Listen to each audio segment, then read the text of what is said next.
الحمد لله الحمد لله بجميع محامده كلها، ما علمنا منها وما لم نعلم، على جميع نعمه كلها، ما علمنا منها وما لم نعلم.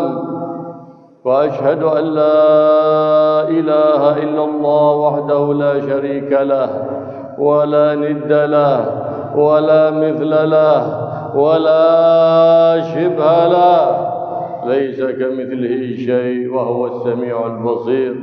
وأشهد أن سيدنا ومولانا محمدًا عبده ورسوله وصفيه وحبيبه، أرسله للخلق كافة بشيرًا لمن صدق واتبع ونذيرًا لمن كذب وابتدع.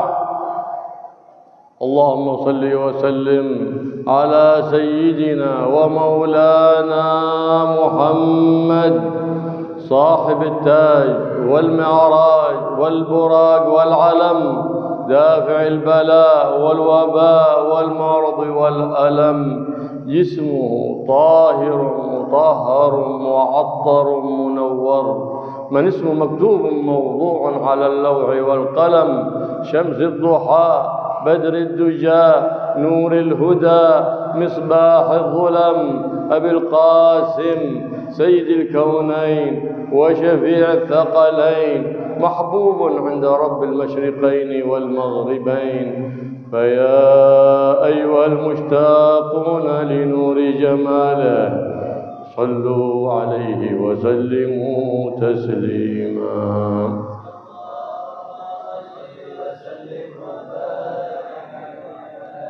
اللهم صل وسلم على سيدنا ومولانا محمد مفتاح باب رحمة الله، عدد ما في علم الله، صلاة وسلاما دائمين بدوام ملك الله، وعلى آله وصحبه ومن والاه. أما بعد، عباد الله، أوصيكم ونفسي بتقوى الله، فاتقوا الله يا عباد الله، ولا تموتن إلا وأنتم مسلمون.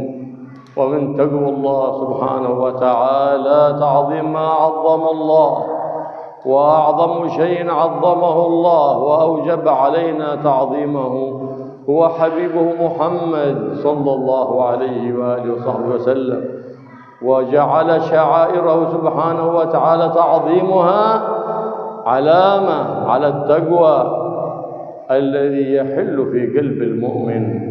فمن لم يعظم ما عظم الله لا يكون متقي لله أبدا، وإن صلى وصام. وإنما جعل الله سبحانه وتعالى هذه العلامة ليختبر عباده، ليحبون ما يحبه الله ويبغضون ما يبغضه الله. فقد قال سبحانه وتعالى: ومن يعظم شعائر الله فإنها من تقوى القلوب. علامة التقوى تعظيم شعائر الله سبحانه وتعالى. ومن شعائر الله القرآن، وجب علينا تعظيمه، فلا يجوز لنا وضعه على الأرض سواء كان منصوبا أو غير منصوب، لا يجوز ذلك كما يفعله بعض الناس في هذا الزمان. من شعائر الله المساجد، تعظيمها واجب، فالنبي محمد أمرنا بتنظيف المساجد وتطهيرها، وقال: وجمروها واجعلوا عليها المجامر في يوم الجمعة، أي تنصب البخور في المسجد حتى يتطيب المسجد، خصوصا في يوم الجمعة، لأنه يوم يجتمع فيه المسلمون لسماع كلام الله ولسماع ما يذكرهم بالله سبحانه وتعالى. ونبعد الصبيان الذين لا يعرفون حرمة المساجد، فإن الصبيان قد يشوشون على المصلين، حتى نعلمهم حرمة المسجد بعد التمييز، حينئذ نأتي بهم إلى المساجد. أما قبل التمييز فإنه لا يدخلون المساجد. فقد قال صلى الله عليه وآله وسلم: جنبوا مساجدكم مجانينكم وصبيانكم. لماذا؟ لأنهم لا يعرفون حرمة المسجد. فلهذا قال العلماء: لا يجوز إعطاء مصحف لصبي غير مميز، وإن تريد أن يضعه في محل معين. لماذا؟ لأنه ما يعرف حرمة ما يحمل. هذا تعظيم ما عظم الله سبحانه وتعالى. لهذا ينبغي التناصح، ينبغي التواصي بالحق والتواصي بالصبر. فكل إنسان واجب عليه ذلك، فإنه كل إنسان خاسر إلا من تواصى بالحق وتواصى بالصبر، إلا من آمن وعمل صالحا. أولئك الذين هم ابتعدوا عن الخسران في دار الدنيا وسلموا في دار القيامة. وليس من الخير ولا من المغفرة أن ترى من يشوش على المسلمين صلاتهم من ارتفاع الأصوات في المساجد أو ارتفاع أصوات الصبيان أو اللعب في المساجد ويظن نفسه أنه من الأخيار فيسكت. لا، تواصوا بالحق وتواصوا بالصبر. علموا أولادكم، فإن اللعب في المساجد من الأولاد مما يورث سوء المستقبل للأولاد، وربما أورث قصر العمر والعياذ بالله. من رحمتنا بأولادنا بصغارنا نصيحتهم، فقد قال النبي محمد صلى الله عليه وسلم: الدين النصيحة. أنت تنصح أخاك وتنصح ابنه وتنصح كل من يقول لا إله إلا الله محمد رسول الله. فقد أخذ علينا العهد العام من رسول الله صلى الله عليه وآله وسلم النصح لكل مسلم. أنت مرآة المسلم، ينظر فيك نفسه. إذا رأيت عيبا نبهته، إذا رأيت نقصا نبهته فيه أو في أولاده أو في أهل بيته. واجب ذلك، واجب. وقد قال الله تعالى سبحانه: يا أيها الذين آمنوا قوا أنفسكم وأهليكم نارا وقودها الناس والحجارة. كيف نقيهم من النار؟ بأن نعلمهم قرآن نبيهم محمد، شرع نبيهم محمد، أدب نبيهم محمد، خلق نبيهم محمد صلى الله عليه وعلى آله وصحبه وسلم. فهذا من التواصي بالحق ومن التواصي بالصبر الذي أمرنا الله به سبحانه وتعالى. فيتعين على كل امرئ أن يحث نفسه على التقوى. فليس التقوى فقط في الصلاة والصيام، لا، التقوى في الصلاة وفي الصيام وفي النصيحة وفي المعاملة. لا تعرف الإنسان في المسجد، الإنسان تعرفه عند المعاملة. إذا عاملته، إذا جاورته، إذا سافرت معه عرفت حقيقته. فما تعرف الإنسان إذا هو في مسجد لا عند المعاملة. لهذا يقول النبي محمد صلى الله عليه وآله وسلم: الدين المعاملة، فاحسنوا معاملتكم. فمن لم يحسن معاملة الخلق لم يحسن معاملة الخالق سبحانه وتعالى. فاحسنوا النصيحة لبعضكم البعض، تنجو من هذه الدنيا بالسعادة في الدنيا وبالأمان يوم القيامة. فالله عباد الله في تعليم أولادكم ما يجب عليهم من نسب نبيهم، من خلق نبيهم محمد صلى الله عليه وسلم، ومن شرع نبيهم محمد. فإن المرء يبلغ بحسن خلقه ما يبلغه القائم الصائم. وقد تعوذ سيدنا داود من ولد يكون عليه سيدا. كيف يكون عليه سيدا؟ لأن في آخر الزمان يكثر عقوق الأبناء بالآباء والأمهات لبعد الأبناء عن دين نبيهم وأدب نبيهم وخلق نبيهم محمد صلى الله عليه وآله وصحبه وسلم. فلهذا تعوذ سيدنا داود، لأنه يعرف أن سيأتي زمان من ولد يكون عليه سيدا. إذا كبر سني صار يأمرني ويتأمر علي. والبنت إذا كبرت هي التي تأمر أمها وتصير سيدة عليها وتأمرها، فتطيع الأم ذلك. تعوذ الأنبياء من هذا الأمر. اسأل الله أن يعطيك الولد الصالح، فإنه الذي يبقى لك بذكر حسن في حياتك وذكر حسن بعد مماتك. وإن تركت له الذهب فإن الذهب يفنى ويبيد، وإن تركت له الأدب فإن الأدب يبقى بذكر حسن في حياتك وبعد مماتك. فحصل ذلك، يحسن ذلك. فتعظيم يوم الجمعة من تعظيم شعائر الله بأن تجعل لك ثياب بيضاء، كوفية بيضاء، رداء أبيض، هذا من تعظيم يوم الجمعة. فأما اليوم نأتي إلى الجمعة كل من في المسجد لا يلبس الأبيض، وبعضهم لا يستر رأسه، والصلاة حاسر الرأس مكروهة، قد نص على ذلك العلماء.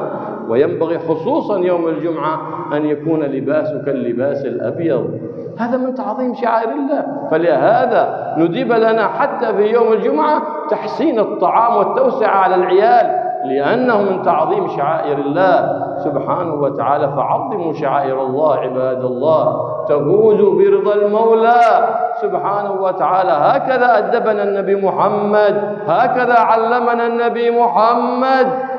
فتواصوا بالحق وتواصوا بالصبر، ولا تتهاونوا في ذلك لتكونوا من الفائزين، فإن من بعد على ذلك يكون من الخاسرين المبعدين والعياذ بالله. فالله يوفقنا وإياكم للتواصي بالحق، ويجعلنا وإياكم من المتناصحين في الله، المتزاورين في الله، المتبادلين في الله، بجاه حبيبه مصطفى صلى الله عليه وآله وصحبه وسلم. وقد قال الله سبحانه وتعالى في كلامه القديم: وبه يهتدي المهتدون، فإذا قرئ القرآن فاستمعوا له وأنصتوا لعلكم ترحمون. وقال سبحانه وتعالى: فإذا قرأت القرآن فاستعذ بالله من الشيطان الرجيم. أعوذ بالله من الشيطان الرجيم. بسم الله الرحمن الرحيم. والعصر إن الإنسان لفي خسر إلا الذين آمنوا وعملوا الصالحات وتواصوا بالحق وتواصوا بالصبر. بارك الله لي ولكم القرآن العظيم، نفعني وإياكم بالآيات والذكر الحكيم. أقول قولي هذا وأستغفر الله العظيم لي ولكم، فاستغفروه إنه هو الغفور الرحيم. اللهم صل وسلم وزد وأكرم وتفضل وبارك بجلالك وكمالك على أشرف عبادك سيدنا ومولانا محمد وعلى آله وصحبه وبارك وسلم. الحمد لله، الحمد لله رب العالمين، حمدا يوافي نعمه ويكافي مزيدا. يا ربنا لك الحمد كما ينبغي لجلال وجهك وعظيم سلطانك. سبحانك لا نحصي ثناء عليك، أنت كما أثنيت على نفسك.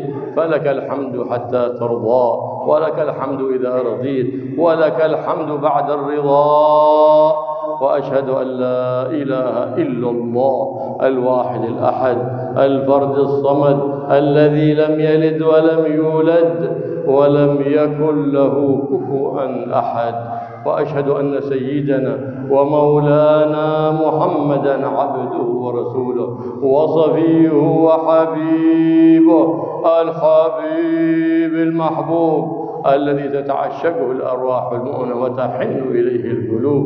اللهم صل وسلم على سيدنا ومولانا محمد نور الأنوار وترياق الأغيار ومفتاح باب اليسار. صل اللهم عليه وعلى آله الأطهار وصحابته الأخيار عدد نعمك وإفضالك يا رب العالمين. أما بعد، عباد الله، أوصيكم ونفسي بتقوى الله.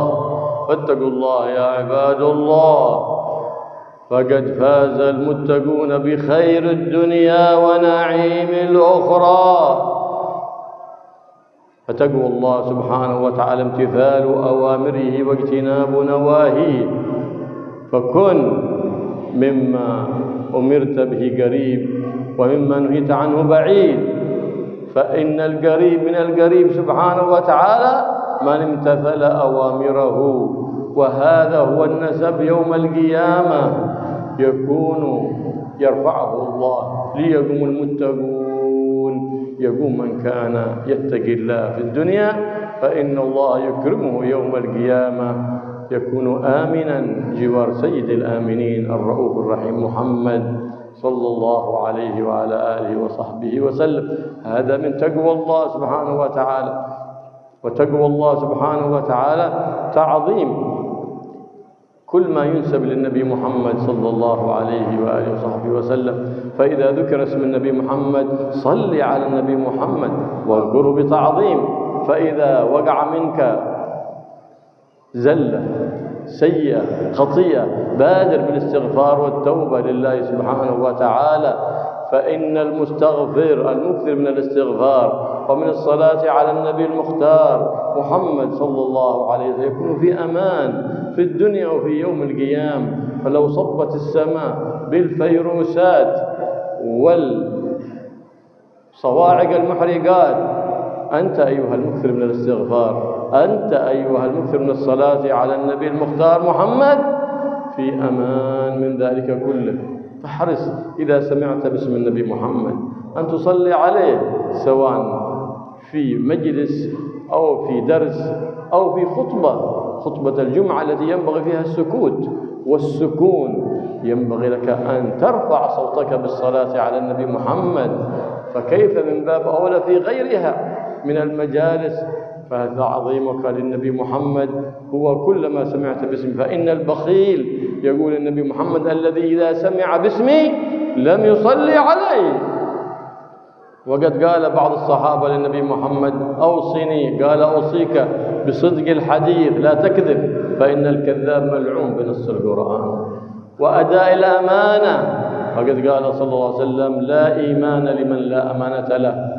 ثم قال ذلك الصحابي زدني يا رسول الله، فقال ويجزيك بكثرة الصلاة عليه، فإن كثرة الصلاة على النبي محمد تستجلب الغنى وتدفع الفقر ببركة الصلاة على النبي محمد صلى الله عليه وآله، خصوصا في شهر ميلاد النبي محمد شهر ربيع الأول، احتفالا بهذا الشهر العظيم ينبغي الإكثار من الصلاة والسلام على هذا النبي الكريم محمد الرؤوف الرحيم صلى الله عليه وعلى آله وصحبه وسلم، فإن الفرح به علامة الإيمان. قل بفضل الله وبرحمته فبذلك فليفرحوا هو خير مما يجمعون. فأكثروا من الصلاة على النبي محمد وأملئوا قلوبكم محبة للنبي محمد، فقلب وقر فيه محبة النبي محمد تعظيم النبي محمد لا يدخل النار ولا يوفق لهذه العبادة عبد إلا عبد أراد سعادته في الدنيا وسعادته في يوم القيامة. فكيف لا نصلي على النبي محمد ونكثر من ذلك؟ وقد قال صلى الله عليه وسلم من صلى علي مرة صلى الله عليه بها 10 وكتب له 10 حسنات وحط عنه 10 سيئات ورفع له 10 درجات. فكيف لا نكثر من الصلاة على النبي محمد وقد أمرنا الله بأمر بدأ فيه بنفسه وثنى بملائكته المسبحة بقدسه، فقال تعالى مخبرا وآمرا وأن يهب المؤمنين من عباده تعميما، فقال تعالى مخبرا وآمرا لعباده تكريما إن الله وملائكته يصلون على النبي يا أيها الذين آمنوا صلوا عليه وسلموا تسليما.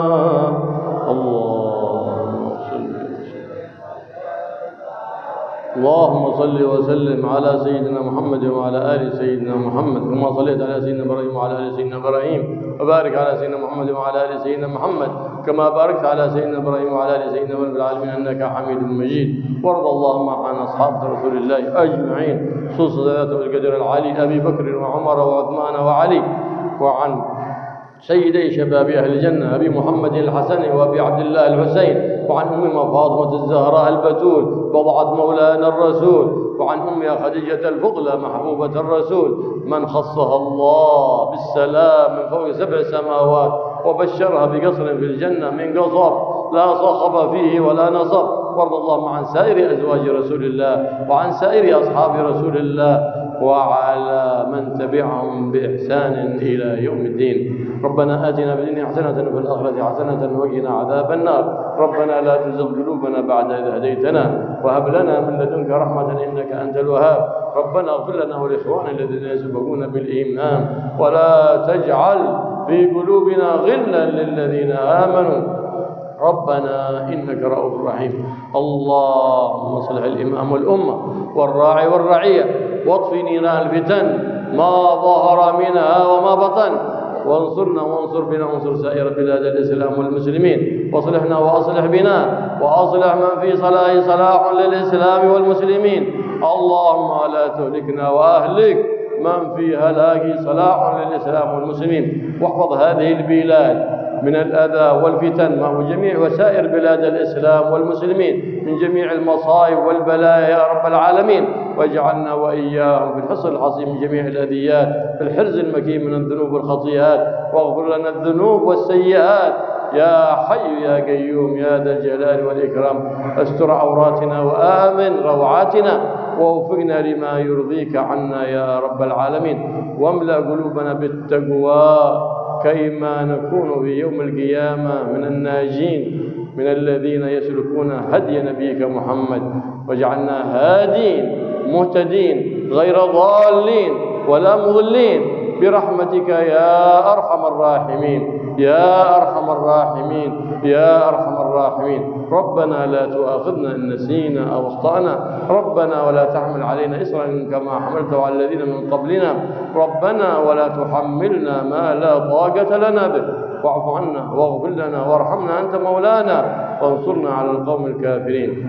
عباد الله إن الله يأمر بالعدل والإحسان وإيتاء ذي القربى وينهى عن الفحشاء والمنكر والبغي يعظكم لعلكم تذكرون، فاذكروا الله العظيم يذكركم واشكروا نعمه يزدكم ولذكر الله أكبر والله يعلم ما تصنعون. الله أكبر الله أكبر. Bismillahirrahmanirrahim. Alhamdulillah, salatu wassalamu ala Rasulillah, ma ba'd. Beberapa yang bisa kami rangkum daripada khutbah Al-Habib Abdullah bin Abdurrahman Al-Makhdhar. Beliau memulai khutbahnya dengan berhamdalah dan mengucapkan tasyahud, kemudian bersalawat kepada Nabi Muhammad SAW. Kemudian beliau mewasiatkan kepada diri beliau pribadi, kemudian kepada para jamaah sekalian untuk bertakwa kepada Allah Subhanahu wa taala. Karena sesungguhnya dengan bertakwa kepada Allah Subhanahu wa taala itulah termasuk daripada pengagungan syiar daripada Allah Subhanahu wa taala. Wattaqullaha wa la tamutunna illa wa antum muslimun. Janganlah kalian meninggal kecuali dalam keadaan Islam, dan bertakwalah kalian kepada Allah Subhanahu wa taala. Termasuk daripada takwa kepada Allah adalah mengagungkan syiar-syiarnya Allah Subhanahu wa taala.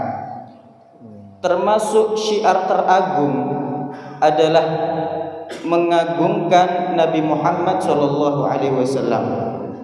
Maka orang yang tidak mengagungkan apa yang diagungkan oleh Allah Subhanahu wa taala, dia bukanlah termasuk orang yang bertakwa, meskipun dia sholat, meskipun dia puasa. Allah menjadikan pengagungan di dalam hati terhadap apa yang diagungkan oleh Allah Subhanahu wa taala adalah tanda bagi ketakwaan seseorang tadi, agar orang tadi diuji oleh Allah Subhanahu wa taala apakah dia menyukai apa yang disukai oleh Allah ataukah dan dia membenci apa yang dibenci oleh Allah Subhanahu wa taala. Wa man yu'azzim sya'airallah fa innaha min taqwal qulub. Barang siapa yang mengagungkan syiar-syiar Allah Subhanahu wa taala, maka sesungguhnya itu termasuk daripada ketakwaan hati. Termasuk daripada syiar-syiarnya Allah Subhanahu wa taala adalah mengagungkan masjid. Mengagungkan masjid dengan dimakmurkan masjid, dengan diperindah, dengan dibersihkan masjid tadi. Termasuk syiar Allah Subhanahu wa taala. Sebagaimana Nabi sallallahu alaihi wasallam bersabda, "Jammiruha fi yaumil jum'ah." Hendaknya kalian menyalakan bukhur di masjid-masjid kalian di hari Jumat khususnya, agar masjid tadi bersih dan tercium aroma harum dari dalam masjid tadi. Kenapa? Karena kaum muslimin tatkala itu sedang berkumpul untuk mendengar daripada kalam Allah Subhanahu wa taala dan mendengar daripada kalam Nabi Muhammad sallallahu alaihi wasallam. Termasuk juga pengagungan kita terhadap masjid. Kita menjauhkan masjid-masjid kita daripada anak-anak kecil yang belum tamyiz, yang tidak mengerti kehormatan masjid. Karena Nabi SAW bersabda, "Jannibu masajidakum sibyanakum wa masajidakum, sibyanakum wa majaninakum." Jauhkanlah masjid-masjid kalian dari anak-anak kecil kalian dan orang-orang yang gila. Kenapa? Karena mereka tidak mengerti kehormatan akan masjid. Mungkin saja sebagian mereka akan mengotori masjid ataupun berteriak di masjid dan akan melakukan hal-hal yang menjadi kekurang ajaran dia terhadap masjid. Maka hendaknya kita selalu mewasiatkan satu sama lain, memberikan nasihat satu sama lain dengan nasihat kebenaran dan nasihat sabar. Karena sesungguhnya tidak hanya orang-orang yang saling berwasiat dengan kebenaran, saling berwasiat dengan kesabaran, itulah orang-orang yang dijauhkan daripada kerugian kelak di hari kiamat oleh Allah Subhanahu wa taala. Illal ladzina amanu wa 'amilus solihati wa tawassaw bil haqqi wa tawassaw bis sabr. Mereka orang-orang yang tidak merugi adalah orang-orang yang beriman kepada Allah Subhanahu wa taala dan beramal soleh. Kemudian mereka saling menasihati, saling berwasiat satu sama lain dengan kebenaran dan dengan kesabaran. Maka hendaknya kita mengajari anak-anak kita, mengajari orang-orang di sekitar kita untuk mengerti kehormatan masjid, untuk mengajarkan kepada mereka adab-adab yang diajarkan oleh Nabi Muhammad SAW. Karena sesungguhnya tatkala seorang anak itu melakukan kekurangan ajaran terhadap masjid, itu akan mengakibatkan masa depannya yang jelek, atau bahkan akan mengakibatkan pendeknya umur seseorang tadi. Maka di sini peran seorang orang tua ataupun orang yang lain dalam menasihati hal-hal yang kurang pas. Karena sesungguhnya agama ini adalah nasihat. Ad-dinu an-nasihat. Agama itu adalah nasihat. Dan kita telah diberikan janji, kita telah diangkat janji oleh Nabi sallallahu alaihi wasallam untuk kita selalu menasihati setiap orang muslim, dan itu adalah sebuah kewajiban. Allah Subhanahu wa taala berfirman dalam Al-Qur'an, "Ya ayyuhalladzina amanu qu anfusakum wa ahlikum nara wa quduhan nas wal hijarah." Wahai orang-orang yang beriman, cegahlah diri kalian, jagalah diri kalian dan keluarga kalian daripada api neraka, yang mana api neraka itu adalah bahan bakarnya adalah patung-patung yang disembah dan orang-orang kafir dan orang-orang fasik yang bermaksiat kepada Allah Subhanahu wa taala. Hendaknya kita menjaga diri kita dan keluarga kita dengan apa? Dengan kita mengajarkan kepada mereka syariat Nabi, dengan kita mengajarkan kepada mereka akhlak dan adab Nabi Muhammad SAW. Dan disinilah peran daripada saling berwasiat dan saling menasihati kebenaran dan menasihati tentang kesabaran satu sama lain daripada kita. Karena ketakwaan itu bukan hanya sekedar sholat, bukan hanya sekedar ke masjid, bukan hanya sekedar puasa, akan tapi ketakwaan juga terletak pada nasihat kepada sesama, nasihat kepada anak-anak dan keluarga. Ketakwaan juga terletak pada muamalah, perlakuan interaksi yang baik dengan sesama. tatkala kita bermuamalah dan berinteraksi baik kepada sesama, maka disitulah letak ketakwaan kita kepada Allah Subhanahu wa taala. Karena kita ini tidak bisa mengetahui seseorang ini bertakwa hanya sekedar dia sering ke masjid. Akan tapi kita akan bisa mengetahui seseorang yang tadi bertakwa dengan kita bermuamalah dengan dia, dengan kita berinteraksi dengan dia. Dengan itulah kita akan mengetahui jati diri seseorang. Karena Nabi SAW bersabda, ad-din al-muamalah. Agama itu adalah muamalah, interaksi kita, muamalah kita dengan sesama dan muamalah kita dengan Allah Subhanahu wa taala. Maka hendaknya kita perhatian dengan kita mendidik anak-anak kita, mengajarkan anak-anak kita tentang bagaimana akhlaknya Nabi, bagaimana adabnya Nabi, bagaimana kita mengajarkan kepada mereka tentang nasabnya Nabi, syama'ilnya Nabi, hal-hal yang berkaitan dengan Nabi, bagaimana Nabi minum, Nabi makan, bagaimana fisiknya Nabi, syama'il. Bagaimana kita mengajarkan daripada syama'il Nabi Muhammad SAW dan akhlak-akhlak mulia yang dimiliki oleh beliau, kita ajarkan kepada anak-anak kita. Karena sesungguhnya seseorang itu dengan baiknya akhlaknya, dia akan mendapatkan, akan mencapai sesuatu di sisi Allah Subhanahu wa taala sebagaimana orang yang bangun malam dan orang yang puasa di siang hari. Dia akan memperoleh apa yang diperoleh oleh mereka bagi orang yang berakhlak yang baik. Dan Sayyidina Daud diceritakan bahwa Sayyidina Daud, Nabi Daud itu berlindung kepada Allah Subhanahu wa taala daripada anak yang menjadi tuan bagi orang tuanya. Karena akan datang di suatu zaman anak-anak itu yang menjadi tuan bagi orang tuanya. Dia suka memerintah kepada orang tuanya, dia kurang ajar kepada orang tuanya, dan dia tidak beradab kepada orang tuanya tadi. Itu adalah sesuatu yang diminta oleh Sayyidina Daud untuk berlindung kepada Allah SWT dari anak-anak yang seperti itu. Mereka berlindung, para anbiya, para rasul meminta perlindungan dari Allah Subhanahu wa taala dari hal-hal tersebut. Maka hendaknya kita meminta kepada Allah Subhanahu wa taala anak-anak yang saleh, anak-anak yang salihah. Karena dengan anak-anak yang saleh dan salihah tadi kita akan mendapatkan kebahagiaan di dunia. Kita akan disebut kelak setelah meninggal dengan penyebutan yang baik. Dengan apa? Karena kita memiliki anak-anak yang saleh dan salihah. Adapun harta yang kita tinggalkan kepada anak, itu semua akan hilang, itu semua akan sirna. Akan tapi tatkala kita meninggalkan akhlak dan adab pada anak-anak kita, kita akan disebut dengan penyebutan yang baik di sisi manusia. Karena sesungguhnya dengan kita mengajarkan adab dan akhlak Nabi Muhammad SAW kepada sesama tadi, kita akan beruntung di dunia dan beruntung di akhirat. Termasuk daripada pengagungan, termasuk daripada ketakwaan kepada Allah Subhanahu wa taala adalah mengagungkan hari Jumat.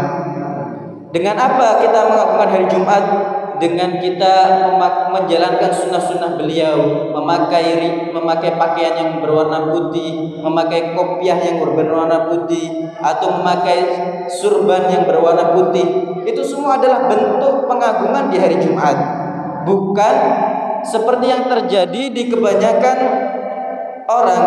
Semua yang hadir di seluruh masjid tidak ada satupun yang mengenakan pakaian putih. Ini adalah sesuatu yang menyalahi. Bahkan sebagian mereka menghadiri sholat Jumat tanpa mengenakan kopiah. Bukankah para ulama itu menyatakan bahwasanya sholat dengan membuka kepala tanpa memakai kopiah itu adalah sesuatu yang makruh. Dan termasuk juga pengagungan kita terhadap hari Jumat adalah kita memperbagus makanan kepada keluarga kita. Kemudian kita melapangkan nafkah kepada keluarga kita, karena mereka akan mengetahui, mereka akan mengenal bahwasanya hari Jumat ini adalah hari yang agung, karena di situ berbeda dengan hari-hari yang lainnya. Dan begitulah Nabi SAW mengajarkan kita dan mendidik kita dengan hal-hal tersebut yang hendaknya kita melakukannya di keseharian kita.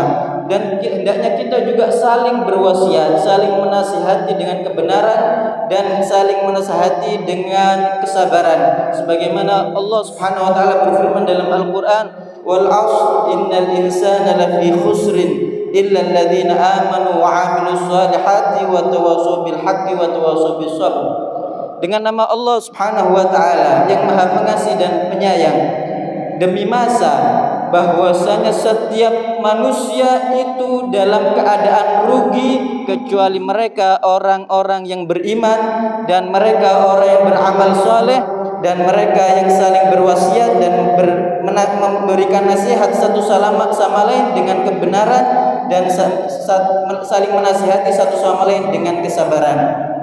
Kemudian ringkasan daripada khutbah yang kedua yang disampaikan oleh beliau setelah memuji kepada Allah, bersolat kepada Nabi, kemudian beliau mewasiatkan kepada hadirin semuanya dengan bertakwa kepada Allah Subhanahu wa taala. Karena sesungguhnya dengan takwa tadi seseorang akan mendapatkan keberuntungan, kebaikan di dunia dan kebahagiaan kelak di akhirat. Apa itu takwa? Takwa itu imtitsalu awamirillah wa ijtinabu nawahi, adalah melaksanakan perintah-perintah Allah Subhanahu wa taala dan menjauhi segala larangan-larangan Allah Subhanahu wa taala. Maka jadilah kalian orang yang dari perintah Allah Subhanahu wa taala dekat, dan jadilah kalian dari larangan-larangan Allah Subhanahu wa taala kalian jauh. Karena sesungguhnya orang yang dekat dengan Al-Gharib, Allah Subhanahu wa taala yang maha dekat, adalah mereka yang menjalankan perintah-perintahnya dan menjauhi larangan-larangannya. Dan ini adalah nasab yang ada kelak di akhirat, yaitu nasab ketakwaan kepada Allah Subhanahu wa taala yang dijadikan sesuatu nasab kelak di akhirat hanyalah mereka yang bertakwa kepada Allah Subhanahu wa taala. Termasuk daripada ketakwaan kepada Allah Subhanahu wa taala adalah mengagungkan setiap hal yang dinisbatkan kepada Nabi Muhammad sallallahu alaihi wasallam. Seperti misalnya tatkala nama Nabi disebut, tatkala sifatnya Nabi disebut, hal-hal yang berkaitan dengan Nabi disebut, kita bersalawat kepada Nabi Muhammad SAW tatkala itu semua disebut. Itu adalah termasuk pengagungan kita kepada Nabi SAW.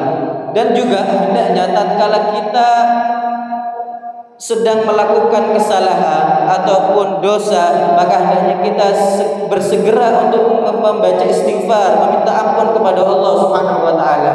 Karena sesungguhnya dengan kita memperbanyak istighfar, memperbanyak salawat kepada Nabi Muhammad SAW, itu dua hal ini adalah sebuah keamanan bagi seseorang yang melazimi hal tersebut. Bahkan kata beliau, jika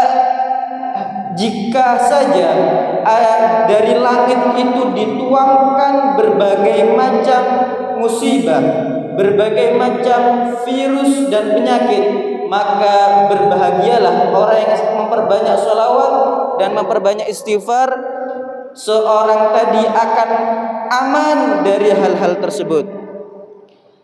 Dan hendaknya kita tatkala disebutkan nama Nabi, disebutkan sifat Nabi, kita bersolawat kepada Nabi Sallallahu Alaihi Wasallam. Kita memperbanyak solawat kepada Nabi Muhammad Sallallahu Alaihi Wasallam.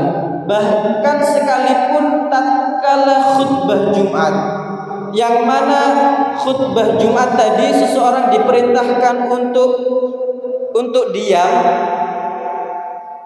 maka tatkala dia mendengar nama Nabi atau disebutkan sifatnya Nabi, hendaknya dia mengucapkan sholawat, bahkan mengangkat suaranya untuk bersolawat kepada Nabi Muhammad SAW. Karena orang yang tatkala disebutkan nama Nabi dia tidak bersolawat, itu disebut orang yang bakhil, orang yang pelit. Nabi SAW mengatakan, al-bakhil man dzukirtu indahu falam yusalli alaihi. Orang yang pelit itu adalah orang yang tatkala aku disebut dia tidak bersolawat kepadamu. Kemudian pernah suatu ketika ada salah satu sahabat meminta wasiat kepada Nabi, meminta nasihat kepada Nabi. Maka Nabi memberikan beberapa nasihat kepada dia. Yang pertama, hendaknya engkau berbicara jujur, karena sesungguhnya Allah Subhanahu wa taala melaknat orang-orang yang suka berdusta, yang berbohong. Kemudian wasiat yang kedua, hendaknya engkau memiliki sifat amanah, melaksanakan amanah.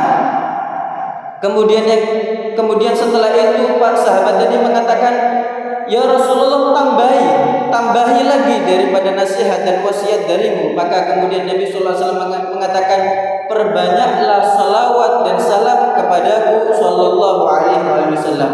Karena sesungguhnya dengan kita memperbanyak salawat dan salam kepada Nabi sallallahu alaihi wasallam itu akan menarik kekayaan dan akan menolak kefakiran, khususnya di bulan kelahiran Nabi sallallahu alaihi wasallam. Hendaknya kita memperbanyak lebih lagi di bulan kelahiran Nabi Muhammad sallallahu alaihi wasallam.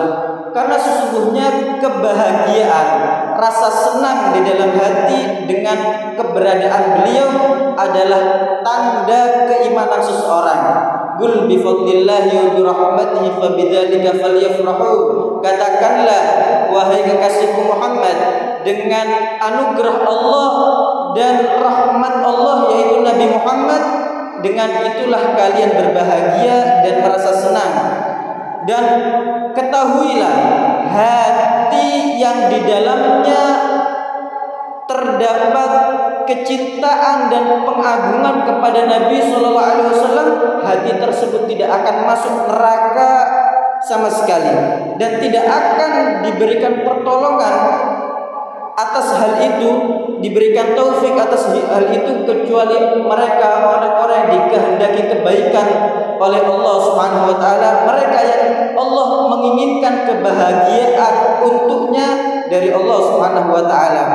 Bagaimana kita tidak bersolawat, memperbanyak solawat kepada Nabi Sallallahu Alaihi Wasallam, sedangkan beliau mengatakan, orang yang bersolawat kepadaku 1 kali, maka Allah akan membalasnya dengan 10 solawat, 10 rahmat diberikan oleh Allah Subhanahu Wa Taala, dan Allah akan mencatat baginya 10 kebaikan, menghapus baginya 10 kejelekan, dan mengangkat baginya 10 derajat. Bagaimana kita tidak memperbanyak salawat kepada Nabi Muhammad SAW, sedangkan Allah memerintahkan akan hal itu, dan Allah memulai dengan diri beliau sendiri, Allah Subhanahu wa taala sendiri di dalam firman-Nya Al-Qur'an, innallaha wa malaikatahu yusholluna 'alan nabi ya ayyuhalladzina amanu shallu 'alaihi wa sallimu taslima. Sesungguhnya Allah dan para malaikatnya bersalawat kepada Nabi, maka wahai orang-orang yang beriman, bersalawatlah kalian dan ucapkanlah salam kepada beliau Nabi Muhammad sallallahu alaihi wasallam. Itu saja yang mungkin bisa kami sampaikan, kurang lebihnya mohon maaf. Wassalamualaikum warahmatullahi wabarakatuh. Allahumma salli wa sallim ala sayyidina Muhammadin wa ala ali sayyidina